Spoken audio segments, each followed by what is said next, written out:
Ang sumunod sa kanya si Bingbong. Bongbong.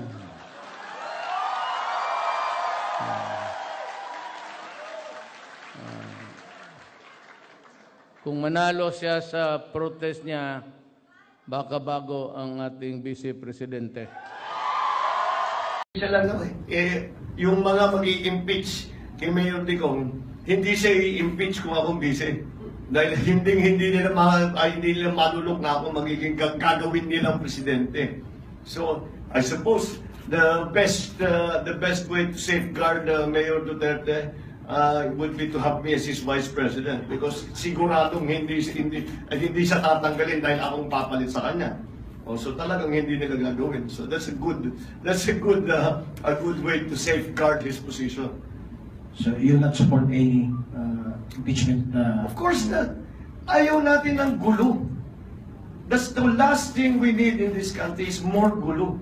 What we need is to stabilize our political situation so that we can attend to all the problems that are faced by our people. Even, never mind yung impeach, sinabi ko na, I've already taken the position, it should not be the policy of any president or vice president or any member of the executive na habul-habulin yung mga nakaraan. And as I've said in many interviews, kung sasabihin nila na ikukulong ang mga, o iimbestigahan o kakasuhan yung mga opisyal ng nakarang administrasyon, I will advise against it. Because tama na yan. Walang nangyari sa atin sa ganyang klaseng sitwasyon. We know what's happened. Nothing will happen. Kinulong nito, inimbestigahan, kinasuhan niya. Wala may naitulong ba dyan? Has it helped anybody? Is our situation better? Has it built one schoolroom? Has it created one job? May pinakain ba na bata? Yung mga ganyang klaseng ginawa? Wala. So, tabi na muna natin yan, and we get on with the work of the government, which is providing services to the people. Our next Vice President of the Philippines would like to make his opening statement. Good evening. Good evening, everyone. I have been watching the developments on TV about the attempted alliance or alliances and coalitions that are being some parties are trying to forge. And I am smiling because we have just received more endorsements. The LSDI has formalized its endorsement of my candidacy for Vice President. There's other members of a political party, a large political party, which I'm sure you'll find out later, but let me allow them to do it themselves. Also, who had previously supported another candidate has now come to join us. So it's very clear. And also, I just received another survey, which puts me ahead of the next candidate.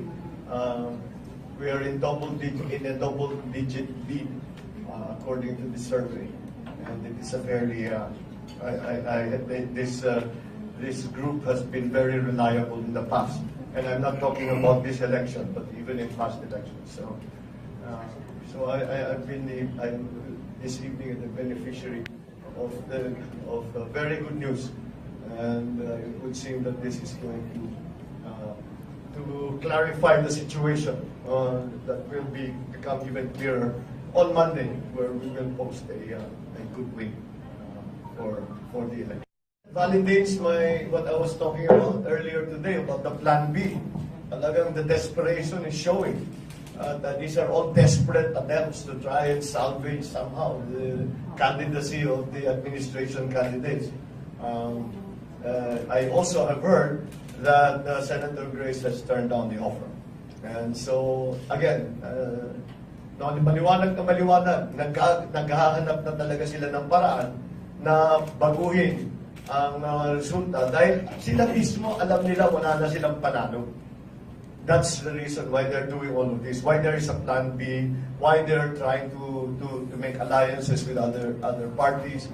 All of this, dahil alam na nila, walang panalo ang kanilang kandidato of the administration. So, and that is why, and that was something that we already knew since before. Nakaliwanag naman sa amin na talagang way ahead ang aming mga numbers. And as I said, I just saw the survey that's puts us in double digits. The actual number is about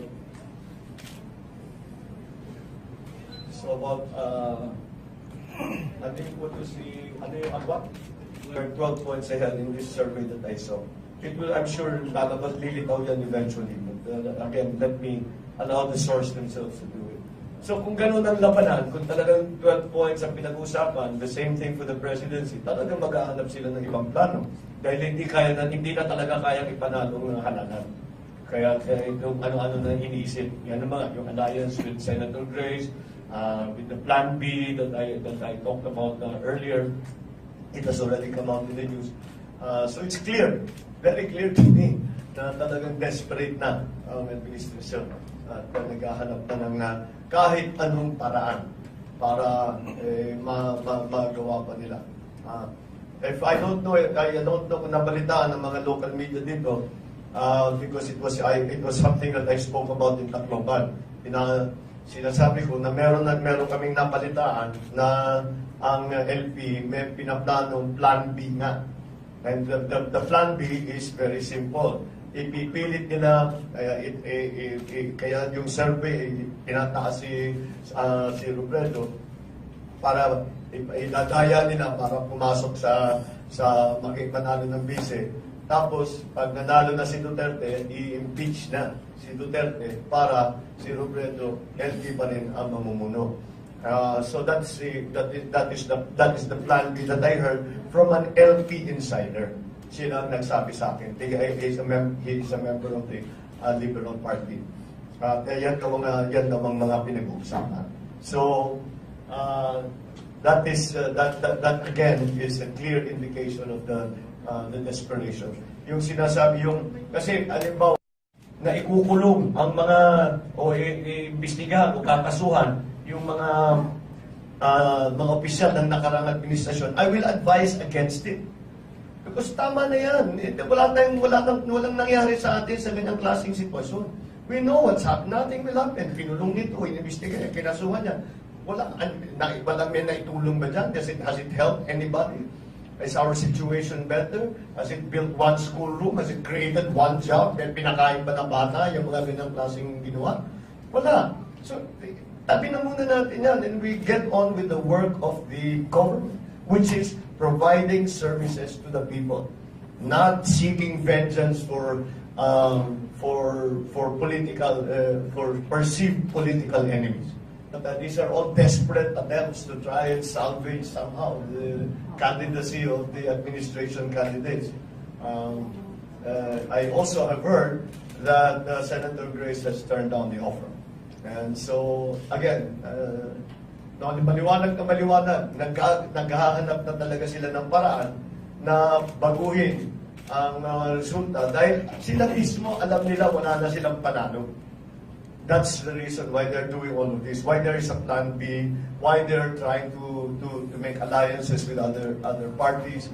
All of this, dahil alam na nila walang panalo ang kanilang kandidato of the administration. So, and that is why, and that was something that we already knew since before. Nakaliwanag naman sa amin na talagang way ahead ang aming mga numbers. And as I said, I just saw the survey that's puts us in double digits. The actual number is about.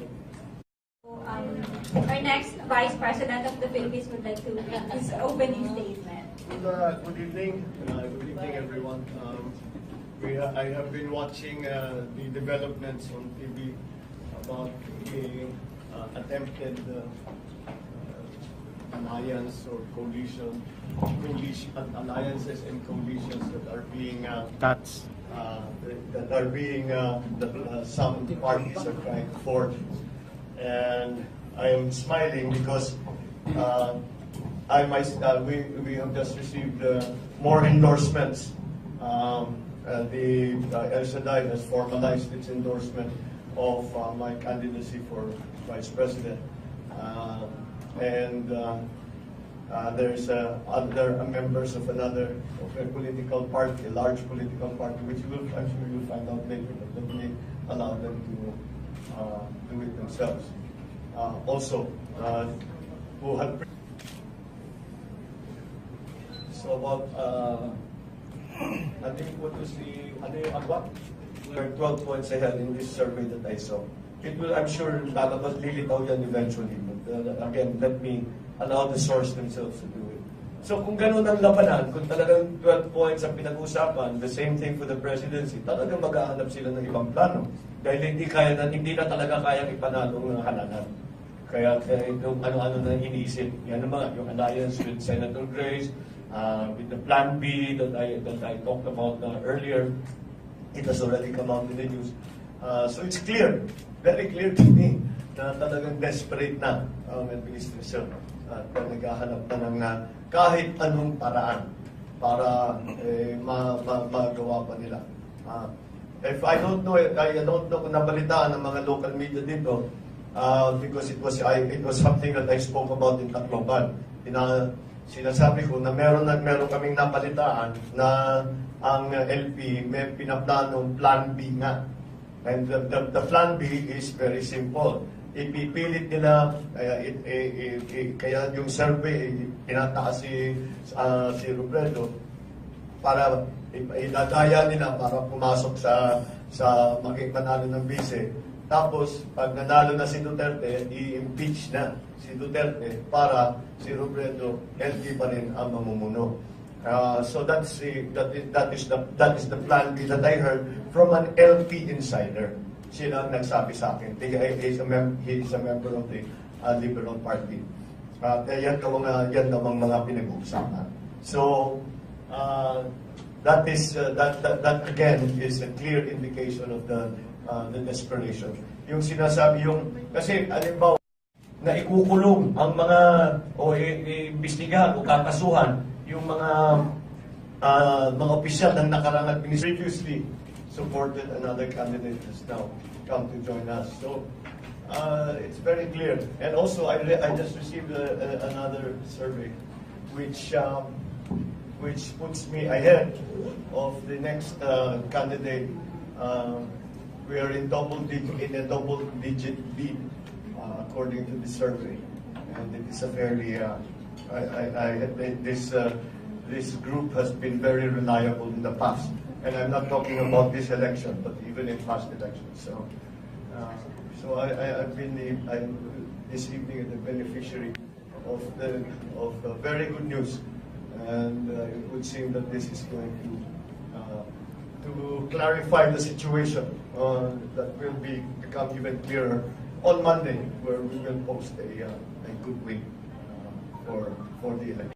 Validates what I was talking about earlier today about the Plan B. Talagang the desperation is showing.